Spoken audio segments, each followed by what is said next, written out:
नमस्कार मंडळी. तर आज केलं होतं गुढीपाडवा स्पेशल श्रीखंड. एकदम झटपट होतं, एकदम बाजारापेक्षाही भारी. तर त्यासाठी दही घेतलेलं आणि त्याला ना असं घट्टसर बांधून ठेवायचं, त्यावर वजन ठेवायचं आणि चाळणीमध्ये घालून पाणी गाळण्यासाठी त्यावर 3 ते 4 तास असंच ठेवलेलं.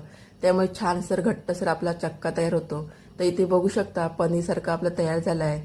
तर एका भांड्यामध्ये मी काढून घेते आणि आता मी साखर घेते. तर पिठी साखर मी करून घेतली, 1 वाटी साखर घेतली. ते तुमच्या आवडीप्रमाणे कमी जास्त साखर घालू शकता. तर त्यामध्ये थोडीशी असं मी विलायची पावडर घालते, फ्लेवर चांगला येतो. आता सर्व हे मिक्स करून घ्यायचे. तर आता थोडंसं मी ना ते दूध घालणार आहे. तर तुम्हाला पाहिजे तर तुम्ही केसर दूध पण घालू शकता. थोडंसं दुधामध्ये केसर घालायचं आणि ते घालू शकता.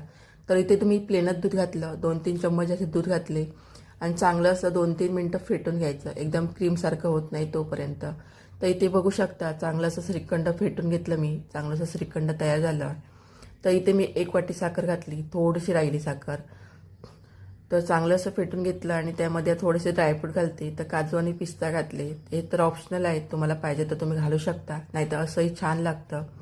तर अशा प्रकारे झटपट आपल्या घरीच श्रीखंड आज बनवून पहा, तुम्हाला असं नक्की आवडणार. आणि आवडल्यास व्हिडिओला एक लाईक करा